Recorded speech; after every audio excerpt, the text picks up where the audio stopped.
നമസ്കാരം. ഏഷ്യയിലെ ടിവിയുടെ എപ്പിസോഡിലേക്ക് എല്ലാ മാന്യപ്രേക്ഷകർക്കും സ്നേഹം നിറഞ്ഞ ഹൃദയം നിറഞ്ഞ സ്വാഗതം. അതായത് നമ്മുടെ വിഷയം എന്ന് വെച്ച് കഴിഞ്ഞാൽ ഒരു കമൻ്റാണ് ഇവിടെ നമുക്ക് കമന്റ് ബോക്സിൽ വന്നിരിക്കുന്നത്. എന്താണെന്ന് വെച്ച് കഴിഞ്ഞാൽ നമുക്ക് കുറച്ചാൾ മുമ്പുള്ള ഒരു എപ്പിസോഡിൽ നമുക്ക് വിളക്ക് കത്തിക്കുന്നതിൻ്റെ കാര്യമൊക്കെ ഞാൻ ചെയ്തിട്ടുണ്ടായിരുന്നു. അപ്പം നമ്മുടെ ഒരു സബ്സ്ക്രൈബർ നമുക്കിവിടെ ചോദിച്ചിരിക്കുകയാണ്, നമുക്ക് ഏത് സമയത്തെ പ്രാർത്ഥനയാണ് നമുക്ക് കൂടുതൽ ഫലവത്തായിട്ട് വരിക, എങ്ങനെയാണ് നമുക്ക് മനസ്സറിഞ്ഞ് അല്ലെങ്കിൽ മനസ്സർപ്പിച്ച് നമ്മൾ പ്രാർത്ഥിക്കേണ്ടത്, പ്രാർത്ഥനാ വിധാനമാണ് നമ്മളിവിടെ ഒരു ചോദ്യമായിട്ട് വന്നേക്കുന്നത്. തീർച്ചയായിട്ടും നമ്മുടെ ഒരു സബ്സ്ക്രൈബർ നമുക്കൊരു സംശയം ചോദിച്ചാൽ തീർച്ചയായിട്ടും തീർത്ത് കൊടുക്കേണ്ട ഒരു ബാധ്യത നമുക്കുണ്ട്. അപ്പം നമുക്കതിൻ്റെ ഒരു ഇതെന്ന് വെച്ച് കഴിഞ്ഞാൽ മറുപടിയാണ് ഞാൻ പറയാൻ പോകുന്നത്.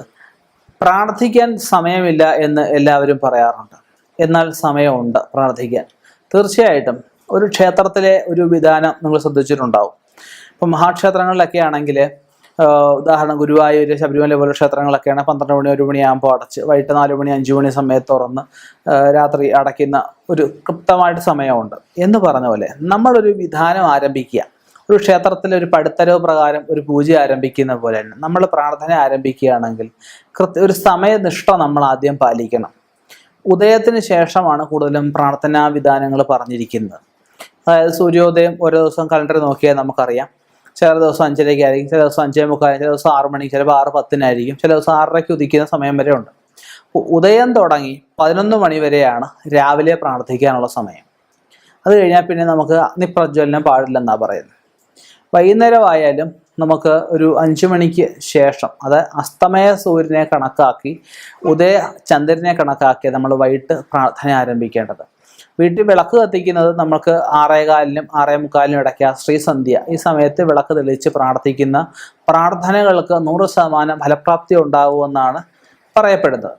അപ്പോൾ നമ്മൾ വൈകുന്നേരം ഒരു 5 മണിക്ക് ഒരു പ്രാർത്ഥന, 5 മണിക്ക് മാക്സിമം 8 മണി അല്ലെങ്കിൽ 9 മണിക്കകമായിട്ട് നമുക്ക് പ്രാർത്ഥനകൾ നമുക്ക് തീർക്കണം. 9:30 കഴിഞ്ഞ് കഴിഞ്ഞാൽ പിന്നെ 2 യാമം എന്നാണ് പറയുന്നത്. 2 യാമം കഴിഞ്ഞ് കഴിഞ്ഞാൽ പിന്നെ നമുക്ക് ശുഭ ഭഗവാന്മാരെ വിളിക്കുക, അല്ലെങ്കിൽ പ്രാർത്ഥനാ മന്ത്രങ്ങൾ ജപിക്കുക, പൂജകൾ നമ്മൾ പൂജകൾ പഴയ കാലത്തൊക്കെ ഈ ആവാഹന പൂജകളൊക്കെ 2 യാമത്തിന് ശേഷമാണ് ചെയ്യുക. സാത്വിക ഭാവത്തിലുള്ള പൂജകളൊന്നും നമുക്ക് കുറച്ച് രൗദ്രഭാവത്തിലുള്ള പൂജകളൊക്കെയാണ് നമുക്ക് 9:30 ശേഷം തുടങ്ങുക. പിന്നെ അങ്ങനെ നമുക്ക് ആദ്യം സമയനിഷ്ഠയാണ് പ്രധാനം. രാവിലെയും വൈകിട്ടും ഭഗവാനെ കടന്ന് വിളിച്ചിട്ട് കാര്യമൊന്നുമില്ല.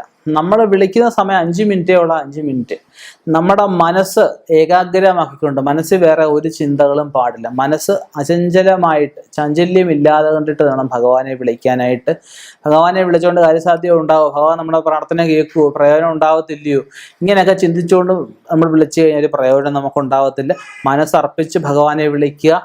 നാമം ക്ലുപ്തമായിട്ട് വീട്ടിൽ അശുദ്ധിയൊന്നുമില്ല എങ്കിൽ തീർച്ചയായിട്ടും വീട്ടിൽ നമ്മൾ ഉണ്ടെങ്കിൽ സമയബന്ധിതമായിട്ട് തന്നെ കാലും മുഖമെങ്കിലും, ഏറ്റവും കുറഞ്ഞത് കാലും മുഖമെങ്കിലും കഴുകിയിട്ട് നമ്മൾ പ്രാർത്ഥിക്കണം.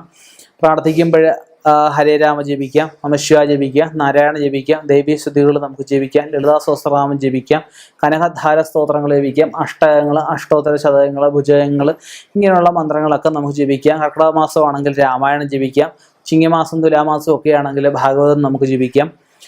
അങ്ങനെയൊക്കെയുള്ള ഓരോ വിധാനങ്ങളുണ്ട്. ഇപ്പം നവരാത്രി കാലത്തൊക്കെ ആണെങ്കിൽ ദേവീ ഭാഗവതം നമുക്ക് ജപിക്കാം. അപ്പം അങ്ങനെയുള്ള ഗ്രന്ഥങ്ങളൊക്കെ അതാത് ദേവന്മാർക്ക് പ്രീതികരമായിട്ടുള്ള, അതായത് ദേവന്മാരുടെ കീർത്തനങ്ങളൊക്കെ ഉള്ള ഗ്രന്ഥങ്ങളൊക്കെ നമുക്ക് നിത്യവും രാവിലെയും വൈകിട്ടും ഒക്കെ പാരായണം ചെയ്യാം. സമയബന്ധിതമായിട്ട് കഴിവതും നമുക്ക് ഈ കീർത്തനങ്ങൾ ജപിക്കാനും മന്ത്രങ്ങൾ ജപിക്കാനും ശ്രദ്ധിക്കുക എന്നുള്ളതാണ് ആദ്യത്തെ. രാവിലെ പറ്റുമെങ്കിൽ രാവിലെ, നമുക്കിപ്പം നൈറ്റ് ഡ്യൂട്ടി ഉള്ള ഒരാളിന് സന്ധ്യയ്ക്ക് ജപിക്കാൻ പറ്റത്തില്ല, രാവിലെ പറ്റത്തുള്ളൂ. ഇപ്പോൾ ഡേ ഡ്യൂട്ടി ഉള്ള ഒരാളാണെങ്കിൽ വൈകിട്ടേ നമുക്ക് ജപിക്കാൻ പറ്റത്തുള്ളൂ. അപ്പം നമ്മൾ രാവിലെയും വൈകിട്ടും പറ്റുമെങ്കിൽ രാവിലെയും വൈകിട്ടും ജപിക്കുക. ശുഭവസ്ത്രധാരികളായിട്ട് ജപിക്കുക. അതായത് നമ്മൾ സന്ധ്യയ്ക്കൊന്നും ആഹാരം കഴിക്കാൻ പാടില്ല. അതുപോലെ ശുഭവസ്ത്രം, വെളുത്ത വസ്ത്രം അല്ലെങ്കിൽ കടും നിറം അല്ലാത്ത വസ്ത്രങ്ങളൊക്കെ ധരിച്ച് വേണം നമ്മൾ കഴിവതും നമ്മൾ ജപിക്കാനായിട്ട്. ഇറുകി പിടിച്ച് കിടക്കുന്ന ഡ്രസ്സുകളൊക്കെ ഇട്ടുകൊണ്ട് നമ്മൾ കഴിവതും ജപിക്കാതിരിക്കുക. അതുപോലെ തന്നെ നമ്മൾ ഈ ഭക്ഷണമോ അല്ലെങ്കിൽ എന്തെങ്കിലും വെള്ളമോ കുടിച്ചിട്ടുണ്ടെങ്കിൽ അതൊക്കെ കഴുകി കാലും മുഖമോ കഴുകി, പറ്റുമെങ്കിൽ അത് മേലെ കഴുകുക അല്ലെങ്കിൽ കുളിക്കുക. അങ്ങനെ ശരീരശുദ്ധി വരുത്തിയ ശേഷം വേണം നമ്മൾ വിളക്ക് കത്തിക്കാൻ. സന്ധ്യയ്ക്ക് നമുക്ക് വിളക്ക് കത്തിച്ച് നമ്മൾ ജപിക്കുമ്പോൾ തീർച്ചയായിട്ടും നമുക്ക് പല്ല് തേക്കുകയോ കുളിക്കുകയോ ഒക്കെ ചെയ്തിട്ടല്ലേ പറ്റുമെങ്കിൽ മേലെങ്കിലും കഴുകിയിട്ട് നമുക്ക് വിളക്ക് കത്തിച്ച് നാമം ജപിക്കുന്നതായിരിക്കും ഏറ്റവും നല്ലത്.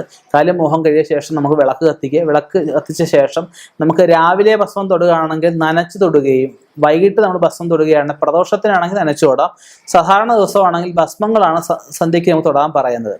ഭസ്മം നമുക്ക് സാധാരണ പോലെ നമുക്ക് നനയ്ക്കാതെ തൊടുകയും ചെയ്ത ശേഷം വേണം നമുക്ക് പ്രാർത്ഥിക്കാൻ എന്നാണ് പറയപ്പെടുന്നത്. ഇപ്പോൾ സന്ധ്യ കഴിഞ്ഞ് ഉണ്ടാവാവുന്ന രോഗങ്ങൾ, സന്ധ്യ കഴിഞ്ഞ് ഉണ്ടാവാവുന്ന മനപ്രയാസങ്ങൾ, സന്ധ്യ കഴിഞ്ഞ് ഉണ്ടാവാവുന്ന ഈ ജീവികളുടെയൊക്കെ ആക്രമണങ്ങൾ, അതുപോലെ ഒരുപാട് ദുരിതങ്ങളെ നമുക്ക് മാറ്റിയെടുക്കാൻ, പിറ്റേ ദിവസം ശുഭകരമായിട്ട് വരാൻ, ഐശ്വര്യമായിട്ട് വരാൻ ഒക്കെയാണ് സന്ധ്യയ്ക്ക് പ്രാർത്ഥിക്കുന്നത്.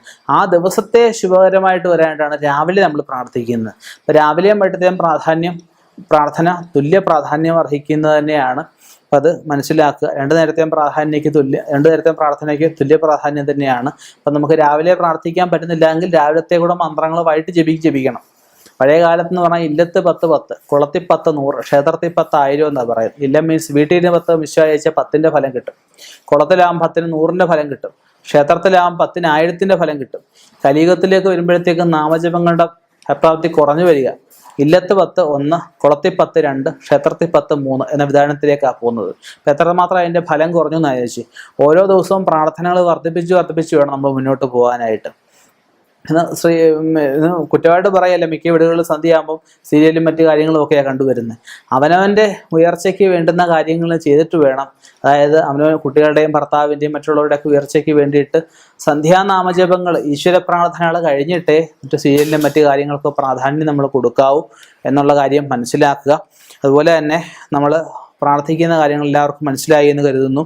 ഭഗവാന്മാരെ പ്രാർത്ഥിക്കും മനസ്സർപ്പിച്ചുകൊണ്ട്.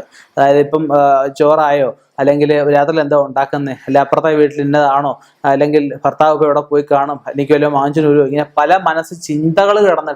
ചിന്തകൾ മനസ്സിൽ കിടന്നുകൊണ്ട് പ്രാർത്ഥിച്ചു കഴിഞ്ഞാൽ പ്രയോജനം ഉണ്ടാവില്ല. അതുപോലെ സ്വാർത്ഥ ലാഭത്തിന് വേണ്ടിയിട്ട് ഒരു കാര്യം ഉദ്ദേശിച്ചു കൊണ്ടിട്ട് ആ കാര്യം തന്നില്ലെങ്കിൽ ഭഗവാനെ ശപിക്കുക, അല്ലെ ഭഗവാനെ പള്ളു പറഞ്ഞിട്ട് പ്രാർത്ഥിച്ചുകൊണ്ട് കാര്യമില്ല. അതുപോലെ ഒച്ച വെച്ച് പ്രാർത്ഥിക്കുക അത് കാര്യമില്ല. മനസ്സിൽ പ്രാർത്ഥിച്ചാലും മതി, ഭഗവാൻ എല്ലാ പ്രാർത്ഥനകളും കേൾക്കും. ഇങ്ങനെയുള്ള കാര്യങ്ങൾ മനസ്സിലാക്കുക. പ്രാർത്ഥനകളുടെ വിശേഷങ്ങൾ അല്ലെ അതിൻ്റെ വിശദാംശങ്ങൾ മനസ്സിലായി എന്ന് കരുതുന്നു. ഇനിയും ഇതുപോലെയുള്ള വ്യത്യസ്തമായ വിഷയങ്ങളുമായിട്ട് കണ്ടുമുട്ടാം. നിർത്തുന്നു. നന്ദി, നമസ്കാരം.